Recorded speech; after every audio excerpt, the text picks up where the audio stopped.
আসসালামু আলাইকুম। আমন্ত্রণ বাংলা ভিশন সংবাদে, আপনাদের সাথে আছি আমি এম আলমগীর। পবিত্র হজের মূল আনুষ্ঠানিকতা শুরু হয়েছে। আরাফাতের ময়দান মুখরিত লাব্বাইক আল্লাহুম্মা লাব্বাইক ধ্বনিতে। হজের 3 ফরজের মধ্যে আরাফাতের ময়দানে অবস্থান করা সবচেয়ে গুরুত্বপূর্ণ। মসজিদে নামিরা থেকে হজের খুতবা দেবেন সৌদি আরবের গ্র্যান্ড মুফতি আব্দুল আজিজ আল শাইখ। হাজিরা জোহর ও আসরের নামাজ আরাফাতে আদায় করবেন। আরাফাতে সূর্যোদয় থেকে সূর্যাস্ত পর্যন্ত অবস্থান করার পর যাবেন 5 কিলোমিটার দূরের মুজদালিফায়। সেখানে হাজিরা মাগরিব এবং এশার নামাজ আদায় করবেন। রাতে মুজদালিফার খোলা মাঠে অবস্থান শেষে শয়তানকে পাথর মারার জন্য প্রয়োজনীয় পাথর সংগ্রহ করবেন। মুজদালিফায় ফজরের নামাজ আদায়ের পর হাজিরা আবার মিনায় ফিরবেন। সেখানে শয়তানকে 7টি পাথর মারার পর পশু কোরবানি দেবেন। এরপর মাথার চুল ছেটে গোসল দিবেন হাজিরা। পরে হাজিরা মক্কায় গিয়ে কাবা শরীফ 7 বার তাওয়াফ করবেন। কাবার সামনের 2 পাহাড় সাফা ও মারোয়া সাই করবেন। তারপর আবার মিনায় ফিরে 2 দিন অবস্থান করে হজের অন্যান্য আনুষ্ঠানিকতার কাজ শেষ করবেন হাজিরা।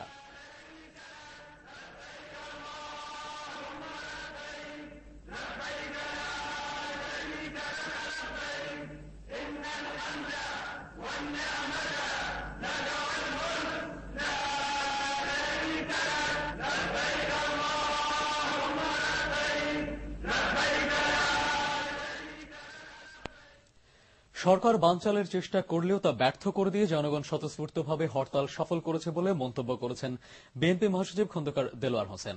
এক সংবাদ সম্মেলনে জনগণকে ধন্যবাদ জানিয়ে তিনি বলেন, হরতাল সফল করে জনগণ সরকারের প্রতি ঘৃণা ও ক্ষোভ প্রকাশ করেছে। জনগণ এই সরকারকে আর ক্ষমতায় দেখতে চায় না বলেও মন্তব্য করেন তিনি। ঈদের পরেই জনগণকে সঙ্গে নিয়ে কঠোর কর্মসূচি দেওয়া হবে বলে জানান বিএনপি মহাসচিব। আইনি লড়াইয়ে পরাজিত হয়ে বেগম জিয়া ভগ্ন মনে অস্ত্র বিসর্জন করেছেন বলে মন্তব্য করেছেন আওয়ামী লীগের যুগ্ম সাধারণ সম্পাদক মাহবুবুল আলম হানিফ। ধানমন্ডির কার্যালয়ে এক সংবাদ সম্মেলনে হানিফ বলেন, অবৈধ বেআইনি প্রক্রিয়ায় প্রাপ্ত 500 কোটি টাকা মূল্যের সেনাবাহিনীর বাড়ি ও জমি কুক্ষিগত রাখার বিরামহীন প্রচেষ্টা ব্যর্থ হবার কারণেই বেগম জিয়া মিথ্যাচার করেছেন। তিনি বলেন, বেগম জিয়া যথেষ্ট সম্মানের সাথে সেনানিবাস ত্যাগ করেছেন। বেগম জিয়ার বাড়ি ছাড়ার সাথে সরকারের কোনো সংশ্লিষ্টতা নেই বলেও দাবি করেন তিনি। ক্যান্টনমেন্টের বাড়ির দখল নেয়ার সময় বেগম খালেদা জিয়ার সাথে কোনো ধরনের খারাপ আচরণ করা হয়নি বলে দাবি করেছে আন্তঃবাহিনী জনসংযোগ পরিদপ্তর আইএসপিআর। তারা আবারও বলেছেন, বেগম জিয়া স্বেচ্ছায় বাড়ি ছেড়েছেন। গতকাল এক সংবাদ সম্মেলনে আইএসপিআর এর পরিচালক শাহিনুল ইসলাম বলেন, বেগম জিয়ার অভিযোগ বানোয়াট ও উদ্দেশ্য প্রণোদিত। তিনি বলেন, বেগম জিয়া বিভিন্ন তারিখে শতাধিক ব্যাগ ছোট ভাই ও তারেক রহমানের শ্বশুর বাড়িতে পাঠান। সবশেষ নিজেই তদারকি করে 10টি ব্যাগ ও 4টি কার্টন সহ জরুরি মালামাল গুছিয়ে নেন। বাড়ি দখল নেওয়ার সময় বেগম খালেদা জিয়া সেনা কর্মকর্তাদের সাথে দুর্ব্যবহার করেছেন বলে পাল্টা অভিযোগ করেন আইএসপিআর পরিচালক।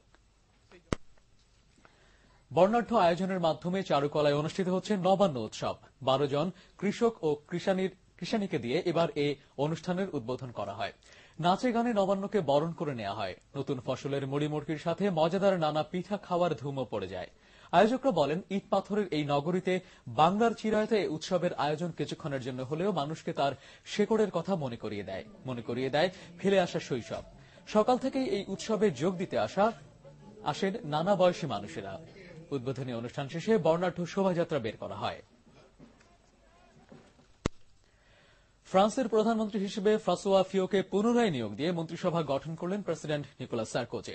নতুন মন্ত্রিসভা বেশ কিছু পরিবর্তন এনেছেন তিনি। প্রতিরক্ষা মন্ত্রী হিসেবে নিয়োগ পেয়েছেন সাবেক প্রধানমন্ত্রী অ্যালান জুপে। আর পররাষ্ট্রমন্ত্রী বার্নার্ড কুচনারের জায়গায় এসেছেন সাবেক বিচারমন্ত্রী মিশেল এলিয়ট ম্যারি। এর আগে শনিবার রাতে প্রধানমন্ত্রী ফ্রাঁসোয়া ফিয়ো সহ মন্ত্রিসভার সদস্যরা পদত্যাগ করেন। আগামী নির্বাচনকে সামনে রেখে মন্ত্রিসভায় এই রদবদল আনলেন সারকোজি।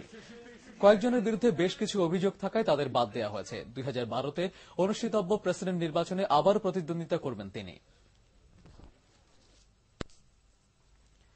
হরভজন সিং এর ব্যাক টু ব্যাক সেঞ্চুরিতে হায়দরাবাদ টেস্টে শক্ত অবস্থানে রয়েছে ভারত। শেষ পর্যন্ত স্বাগতিকরা অল আউট হয় 472 রানে।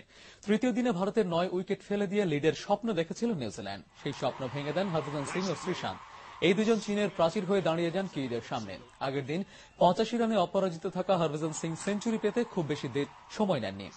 তার যোগ্য সঙ্গী হয়েছিলেন শ্রীশান্ত। দুজন মিলে শেষ উইকেটে যোগ করেন 105 রান। প্রথম ইনিংসে 350 রান করেছিল নিউজিল্যান্ড। Absolutely marvelous.